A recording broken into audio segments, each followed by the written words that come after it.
হুমকি দেন যে আগামী দিনে নির্বাচন হতে দেবেন না। এই দেশের মানুষ জানতে চায় তার প্রতিনিধি কে। এই দেশের মানুষ পিআর সিস্টেম কি সেটি কোনোদিন প্র্যাকটিস করেও নাই, সেটি জানেও না। সবচেয়ে বড় গণতান্ত্রিক দেশ হচ্ছে আপনার ভারত। ওখানে কোথায় পিআর পদ্ধতি অনুসৃত হচ্ছে? নতুন প্রজন্ম, আমরা কি পুরনো প্রজন্ম? আর আপনারাই কি নতুন প্রজন্ম? অনেক কথা শুনতে পাই। কেউ কেউ বলেন, হুমকি দেন যে আগামী দিনে নির্বাচন হতে দেবেন না। মনে হচ্ছে সেই স্বৈরাচারের যে আচরণ ছিল, স্বৈরাচারের যে কথা ছিল, সেই ধরনের কথার পদধ্বনি আমরা শুনতে পাই। সেজন্যই আজকে আমরা আশঙ্কিত হই অনেক সময় যে নির্বাচন নিয়ে ষড়যন্ত্র হচ্ছে।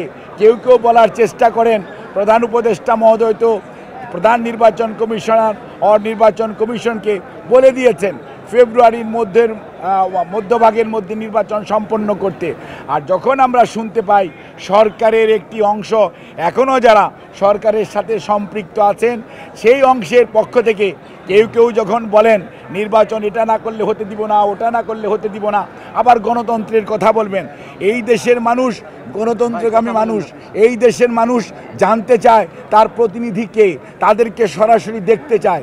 এই দেশের মানুষ পিআর সিস্টেম কি সেটি কোনোদিন প্র্যাকটিস করেও নাই, সেটি জানেও না। পৃথিবীর অনেক দেশে পিআর আছে, নন পিআর আছে, বাট সবচেয়ে বড় গণতান্ত্রিক দেশ হচ্ছে আপনার ভারত। তারপরে বলেন ইউকে, তারপরে বলেন ইউএসএ। ওখানে কোথায় পিআর পদ্ধতি অনুসৃত হচ্ছে?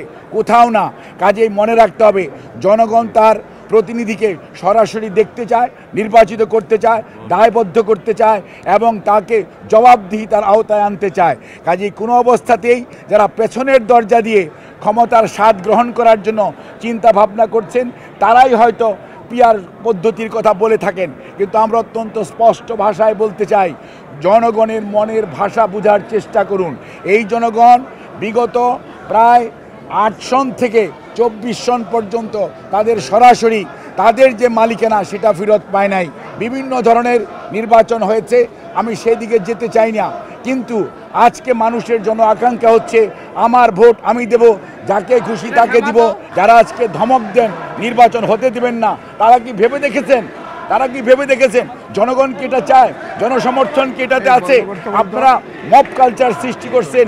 দেশের আইন শৃঙ্খলা পরিস্থিতি কোন দিকে নিয়ে যাচ্ছেন? দেশের শিক্ষা ব্যবস্থা গত 1 বছর যাবৎ কী ধরনের পড়াশোনা হচ্ছে সেদিকে আপনারা লক্ষ্য করেছেন? আপনারা সব সময় বলেন যে নতুন প্রজন্ম, আমরা কি পুরনো প্রজন্ম? আর আপনারাই কি নতুন প্রজন্ম? কখনোই না। মনে রাখবেন, ঢাকা বিশ্ববিদ্যালয় যখন জুলাই 24-এ বন্ধ হয়ে গিয়েছিল, তখন অনেকেই আন্দোলন ক্ষান্ত দিয়ে বাড়িতে চলে গিয়েছিলেন। এই বাংলাদেশের বেসরকারি বিশ্ববিদ্যালয় এবং পাবলিক বিশ্ববিদ্যালয় ঢাকার বাইরে যারা ছিল, ছাত্র জনতা, রাজনৈতিক নেতৃবৃন্দ সবাই ঐক্যবদ্ধভাবে সেই আন্দোলনকে টেনে নিয়ে গেছে। সেই আন্দোলন 5ই আগস্ট তার কাঙ্ক্ষিত ফল অর্জন করতে পেরেছে এবং স্বৈরাচার পালিয়ে গেছে। কাজেই এটি ঐক্যবদ্ধ জনতার আন্দোলন, ঐক্যবদ্ধ ছাত্র জনতার আন্দোলন, কোনো একক গোষ্ঠীর এই আন্দোলন নয়। কাজেই কেউ কোনো অবস্থাতেই ধমক দিয়ে বাংলাদেশের মানুষকে দাবিয়ে রাখবেন। ইতিহাস শিক্ষা দেয়, যারা 73-এও ছিলেন তারাও যেমন দাবিয়ে রাখতে পারেন নাই।